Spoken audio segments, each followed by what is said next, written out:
Shri S.R. Thakur प्रस्तुत इयत्ता 10वी विषय भूगोल प्रथम सत्र परीक्षा उत्तरासह पेपर क्रमांक 2 गुण 40 वेळ 2 तास। विद्यार्थी मित्रांनो, व्हिडिओ आवडल्यास व्हिडिओला लाईक करा, शेअर करा आणि जर सबस्क्राईब केले नसेल तर सबस्क्राईब करा। प्रश्न क्रमांक 1, दिलेल्या पर्यायांपैकी योग्य पर्याय निवडून विधाने पूर्ण करा व वाक्य पुन्हा लिहा। प्रश्न क्रमांक 1, भारताचे हवामान डॅश डॅश प्रकारचे आहे। योग्य उत्तर आहे मान्सून। प्रश्न क्रमांक 2, ब्राझीलमधील सदाहरित वर्षावनांना डॅश डॅश असे संबोधतात। योग्य उत्तर आहे जगाची फुफ्फुसे। प्रश्न क्रमांक 3, हिमालयाची सर्वात दक्षिणेकडील रांग डॅश डॅश ही आहे। योग्य उत्तर आहे शिवालिक। प्रश्न क्रमांक 4, भारत व ब्राझील या दोन्ही देशातील राजवट डॅश डॅश प्रकारचे आहे। योग्य उत्तर आहे प्रजासत्ताक। प्रश्न क्रमांक 2, वेगळा घटक ओळखा। 1, भारतातील राज्य। विद्यार्थी मित्रांनो, दिलेल्या घटकांपैकी जो घटक वेगळा आहे तो लिहिणे अपेक्षित आहे।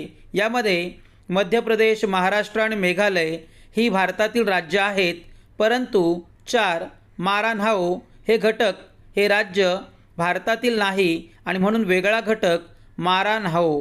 प्रश्न क्रमांक 2, ब्राझीलच्या शेजारील देश। विद्यार्थी मित्रांनो, यामध्ये पाकिस्तान हा घटक वेगळा आहे, कारण हा देश ब्राझीलच्या शेजारील देश नाही। प्रश्न क्रमांक 3, भारताचे प्राकृतिक विभाग। विद्यार्थी मित्रांनो, यामध्ये 3 अजस्त्र कडा हा घटक भारताचा प्राकृतिक विभाग नाही आणि म्हणून वेगळा घटक अजस्त्र कडा। प्रश्न क्रमांक 4, ब्राझीलमधील वन प्रकार। विद्यार्थी मित्रांनो, यामध्ये हिमालयीन वने हा ब्राझीलमधील वन प्रकार नाही। इतर 3ही वन प्रकार ब्राझीलमध्ये आढळतात आणि म्हणून 3 हिमालयीन वने हा वेगळा घटक आहे। प्रश्न क्रमांक 3, एका वाक्यात उत्तरे लिहा। कोणतेही 4 गुण 4। प्रश्न क्रमांक 1, हिमालयातील प्रमुख नदी प्रणाली कोणत्या? योग्य उत्तर आहे सिंधू नदी प्रणाली व गंगा नदी प्रणाली। प्रश्न क्रमांक 2, ॲमेझॉन नदीच्या खोऱ्यात सुमारे किती मिलीमीटर पाऊस पडतो? योग्य उत्तर आहे 2000 मिलीमीटर इतका पाऊस पडतो। प्रश्न क्रमांक 3, ब्राझील देशाचे स्थान कोणत्या गोलार्धात आहे? योग्य उत्तर आहे उत्तर, दक्षिण व पश्चिम गोलार्धात आहे। प्रश्न क्रमांक 4, क्षेत्रभेटीच्या अनुषंगाने तुम्ही कोणत्या गोष्टींची छायाचित्रे काढाल? योग्य उत्तर आहे नदी, धरणे, वनस्पती, प्राणी इत्यादी। प्रश्न क्रमांक 5, लोकसंख्येच्या बाबतीत भारताचा जगात कितवा क्रमांक लागतो? योग्य उत्तर आहे लोकसंख्येच्या बाबतीत भारताचा जगात 2रा क्रमांक लागतो। प्रश्न क्रमांक 4 तुम्हास पुरवलेल्या भारताच्या नकाशा आराखड्यात पुढील घटक दाखवा, तसेच त्यांची नावे द्या व चिन्हांची सूची तयार करा। कोणतेही 4। विद्यार्थी मित्रांनो, भारत किंवा ब्राझील या 2 नकाशांपैकी कोणताही एक नकाशा आराखडा दिला जातो। इथे आपल्याला भारताचा नकाशा आराखडा दिलेला आहे। घटक दिलेले आहेत: 1 थरचे वाळवंट, 2 भारताची राजधानी, 3 इंदिरा पॉईंट, 4 कर्कवृत्त, 5 पश्चिम घाट आणि 6 मुंबई। विद्यार्थी मित्रांनो, आपल्याला नकाशा आराखड्यात हे सर्व घटक दाखवायचे आहेत। पुढे नकाशा भरून दिलेला आहे, तो काळजीपूर्वक पहा। अनुक्रमांक 1 थरचे वाळवंट, अनुक्रमांक 2 भारताची राजधानी, अनुक्रमांक 3 इंदिरा पॉईंट, अनुक्रमांक 4 कर्कवृत्त, अनुक्रमांक 5 पश्चिम घाट आणि अनुक्रमांक 6 मुंबई। हे सर्व घटक आपण दाखवलेले आहेत। शिवाय विवरणसुद्धा लिहिलेलं आहे। सांकेतिक चिन्ह व खुणा दर्शवलेले आहेत। विद्यार्थी मित्रांनो, नकाशामध्ये सुद्धा आपण विवरण दर्शवलेलं आहे, शिवाय क्रमांक दिलेला आहे आणि सांकेतिक चिन्ह व खुणासुद्धा दर्शवलेले आहेत।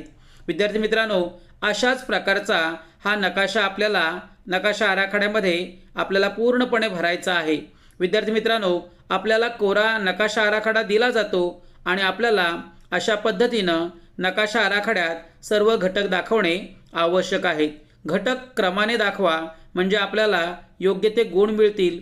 शिवाय सांकेतिक चिन्ह व खुणा योग्य असल्या पाहिजेत आणि विवरणसुद्धा योग्य असलं पाहिजे। विद्यार्थी मित्रांनो, असा परिपूर्ण नकाशा आराखडा भरल्यास आपल्याला हमखास 4 गुण मिळतील।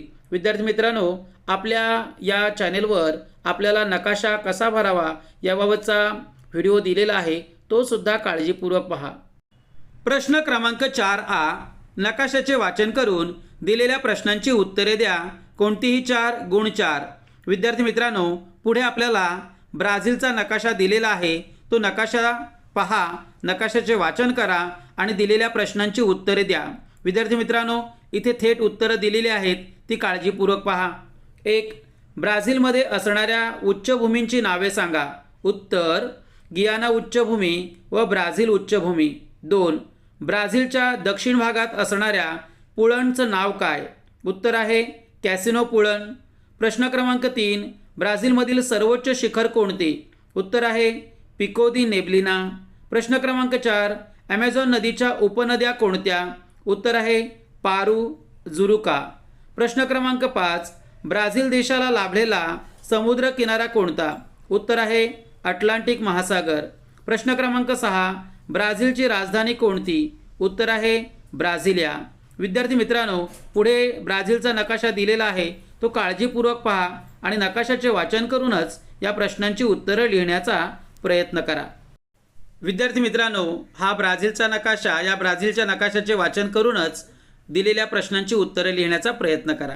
प्रश्न क्रमांक 5. पुढील विधानांची भौगोलिक कारणे लिहा. कोणतेही 2 गुण 6. प्रश्न क्रमांक 1. ब्राझीलमध्ये पश्चिमी वाहिनी नद्या आढळत नाहीत. प्रश्न क्रमांक 2. ॲमेझॉन नदीच्या खोऱ्यात लोकसंख्या विरळ आहे. प्रश्न क्रमांक 3. भारतात अभिसरण प्रकारचा पाऊस कमी प्रमाणात पडतो. आणि प्रश्न क्रमांक 4. भारतातील वन्य प्राण्यांची संख्या दिवसेंदिवस कमी होत आहे. विद्यार्थी मित्रांनो, या 4ही प्रश्नांची उत्तरं आपल्याला पुढे दिलेली आहेत, ती काळजीपूर्वक पहा. प्रश्न क्रमांक 1. ब्राझीलमध्ये पश्चिमी वाहिनी नद्या आढळत नाहीत. उत्तर: 1. ब्राझीलमधील अनेक नद्या ब्राझीलच्या उच्चभूमीत उगम पावतात. 2. ब्राझील उच्चभूमीची उंची दक्षिणेकडून उत्तरेकडे व पश्चिमेकडून पूर्वेकडे टप्प्याटप्प्याने कमी होत जाते. त्यामुळे ब्राझीलमधील अनेक नद्या या उत्तर आणि पूर्व दिशेने वाहत जातात. 3. या नद्या अटलांटिक महासागरात जाऊन मिळतात.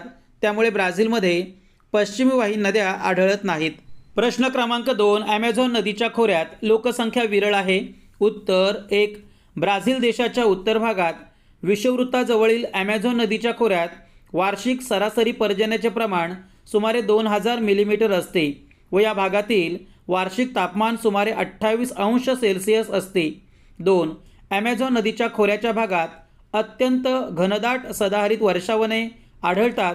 जास्त पर्जन्यमान, उष्ण व दमट हवामान आणि घनदाट वर्षावने या प्रतिकूल घटकांमुळे ॲमेझॉन नदीच्या खोऱ्याचा भाग दुर्गम बनला आहे.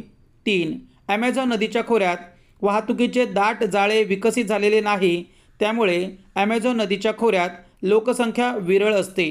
प्रश्न क्रमांक 3. भारतात अभिसरण प्रकारचा पाऊस कमी प्रमाणात पडतो. उत्तर: 1. विषुववृत्तीय प्रदेशात जास्त तापमानामुळे अभिसरण पर्जन्यास पोषक स्थिती तयार होते. अभिसरण पाऊस प्रामुख्याने विषुववृत्तीय भूभागांवर पडतो. 2. विषुववृत्तीय प्रदेशात जास्त तापमानामुळे बाष्पीभवन झालेली हवा हलकी होते व वर जाते. उंचावर या हवेची बाष्पधारण क्षमता कमी असते. शिवाय उंचावरील थंड हवेमुळे सांद्रीभवन क्रिया घडून अभिसरण पाऊस पडतो. परंतु भारत देशाचे स्थान विषुववृत्ताजवळ नाही. त्यामुळे भारतात अभिसरण प्रकारचा पाऊस कमी प्रमाणात पडतो. भारतात नैऋत्य मान्सून वारे वाहतात आणि त्यामुळे प्रतिरोध प्रकारचा पाऊस पडतो. प्रश्न क्रमांक 4. भारतातील वन्य प्राण्यांची संख्या दिवसेंदिवस कमी होत आहे. उत्तर: 1. भारतातील वाढत्या लोकसंख्येच्या निवासाच्या व इंधनाच्या गरजा पूर्ण करण्यासाठी मोठ्या प्रमाणात वृक्षतोड केली जात आहे. भारतातील वाढत्या निर्वनीकरणामुळे प्राण्यांच्या अधिवासास धोका निर्माण झाला आहे. 2. भारतात नागरीकरणाचा वेग झपाट्याने वाढत आहे. त्यामुळे भारतातील विविध प्रकारच्या प्रदूषणांचे प्रमाण वाढत आहे. प्रदूषणामुळे प्राण्यांच्या आरोग्यास धोका निर्माण झाला आहे. 3. भारतात प्राण्यांची शिकार व बेकायदेशीर तस्करी या समस्या वाढत आहेत. भारतात झूमसारख्या स्थलांतरित शेतीसाठी मोठ्या संख्येने वृक्षतोड करून किंवा झाडे जाळून वनांचा प्रदेश मोकळा केला जात आहे. त्यामुळे भारतातील वन्य प्राण्यांची संख्या दिवसेंदिवस कमी होत आहे. प्रश्न क्रमांक 6 खालील सांख्यिकीय माहितीच्या आधारे साधा स्तंभालेख काढा व पुढील प्रश्नांची उत्तरे द्या। विद्यार्थी मित्रांनो, आपल्याला अशा प्रकारची माहिती दिली जाते आणि त्या आधारे आपल्याला आलेख काढणे अपेक्षित असते। शिवाय एकूण 3 प्रश्न लिहिणे गरजेचे असते। विद्यार्थी मित्रांनो, आपण जर योग्य आलेख काढला तर आपल्याला 3 गुण मिळतील। तसेच या तिन्ही प्रश्नांची योग्य उत्तरे लिहिल्यास आपल्याला 3 गुण मिळतील। आपल्याला आलेख पुढे काढून दिलेला आहे, तो काळजीपूर्वक पहा। तत्पूर्वी आपण या प्रश्नांची उत्तरे पाहूया। 1. कोणत्या दशकात भारतातील सरासरी आयुर्मानात झपाट्याने वाढ झाली आहे? उत्तर आहे 1960 ते 1970। प्रश्न क्रमांक 2. 2016 साली भारतातील सरासरी आयुर्मान किती होते? उत्तर आहे 68। प्रश्न क्रमांक 3. कोणत्या दशकात भारतातील सरासरी आयुर्मानाच्या वाढीचा वेग कमी आहे? योग्य उत्तर आहे 2010 ते 2016। प्रश्न क्रमांक 6 याबाबतचा साधा स्तंभालेख इथे काढून दाखवलेला आहे, तो काळजीपूर्वक पहा। विद्यार्थी मित्रांनो, एक्स अक्षावर वर्ष लिहा, त्याचबरोबर वाय अक्षावर आपल्याला सरासरी आयुर्मान लिहिणे गरजेचे आहे। 1 सेंटीमीटर बरोबर 10 एकक अशा पद्धतीनं आपण प्रमाण घेतलेलं आहे। ते प्रमाण वरच्या बाजूला लिहिणे सुद्धा अपेक्षित आहे। विद्यार्थी मित्रांनो, अशाच प्रकारे सुंदर असा आलेख तयार करण्याचा प्रयत्न करा। 1960 साली 41, 1970 साली 48, 1980 साली 54, 1990 साली 58, 2000 साली 63 आणि 2010 साली 67, 2016 साली 68 अशा प्रकारे आपण आयुर्मान घेतलेला आहे। प्रश्न क्रमांक 6 किंवा प्रश्न क्रमांक 6 खालील आलेखाचे वाचन करून त्या खालील प्रश्नांची उत्तरे लिहा। गुण 6। विद्यार्थी मित्रांनो, 6 जर जमत नसेल तर आपण 6 सोडवण्याचा प्रयत्न करा। दोन्ही सोडवण्याचा प्रयत्न केल्यास उत्तमच। विद्यार्थी मित्रांनो, इथे आपण प्रश्नांची उत्तरं दिलेली आहेत, ती काळजीपूर्वक पहा। त्याचबरोबर आपल्याला दिलेला आलेख जो आहे तो काळजीपूर्वक पहा आणि त्यानुसारच आपण प्रश्नांची उत्तरं सोडवण्याचा प्रयत्न करा। प्रश्न क्रमांक 6 खालील आलेखाचे वाचन करून त्या खालील प्रश्नांची उत्तरे लिहा। प्रश्न क्रमांक 1 खालील आलेखाचे शीर्षक लिहा। उत्तर भारत, वय आणि लिंग मनोरा। प्रश्न क्रमांक 2 सर्वाधिक लोकसंख्या कोणत्या वयोगटात आहे? उत्तर 10 ते 14 वयोगट। प्रश्न क्रमांक 3 य अक्षावर दिलेल्या वयोगटातील वर्गांतर लिहा। योग्य उत्तर आहे 4। प्रश्न क्रमांक 4 कोणत्या वयोगटानंतर लोकसंख्येत घट होताना दिसते? योग्य उत्तर आहे 10 ते 14। प्रश्न क्रमांक 5 55 ते 59 या वयोगटात स्त्रियांचं प्रमाण किती टक्के आहे? योग्य उत्तर आहे 2.0%। प्रश्न क्रमांक 6 60पेक्षा जास्त वयोगटात स्त्री पुरुष यांपैकी कोणाचे प्रमाण अधिक आहे? योग्य उत्तर आहे पुरुषांचे। विद्यार्थी मित्रांनो, आलेखाचे काळजीपूर्वक वाचन करा आणि त्यानंतर दिलेल्या 6च्या 6 प्रश्नांची उत्तरं लिहिण्याचा प्रयत्न करा। विद्यार्थी मित्रांनो, उत्तरं पूर्ण वाक्यात लिहिण्याचा प्रयत्न करा। प्रश्न क्रमांक 7 खालील प्रश्नांची सविस्तर उत्तरे लिहा। कोणतेही 2 गुण 8। प्रश्न क्रमांक 1 ब्राझील व भारत यांना कोणकोणत्या पर्यावरणीय समस्यांना तोंड द्यावे लागते? प्रश्न क्रमांक 2 कृषी क्षेत्रभेटीदरम्यान शेतकऱ्याच्या मुलाखतीसाठी प्रश्नावली तयार करा। प्रश्न क्रमांक 3 भारत व ब्राझील या दोन्ही देशात स्थानासंदर्भातील कोणत्या बाबी वेगळ्या आहेत ते लिहा। विद्यार्थी मित्रांनो, या तिन्ही प्रश्नांची उत्तरं लिहिण्याचा सराव करा। विद्यार्थी मित्रांनो, हा पेपर केवळ सरावासाठी दिला आहे, तो सुंदर हस्ताक्षरात फुलस्केप पेपरवर लिहा। विद्यार्थी मित्रांनो, आपल्या या चॅनेलवर प्रथम सत्र परीक्षेचे सर्व विषयांचे पेपर दिलेले आहेत, ते सुद्धा काळजीपूर्वक पहा। असेच नवनवीन व्हिडिओ पाहण्यासाठी व्हिडिओला लाईक करा, शेअर करा आणि जर सबस्क्राईब केले नसेल तर सबस्क्राईब करा। धन्यवाद।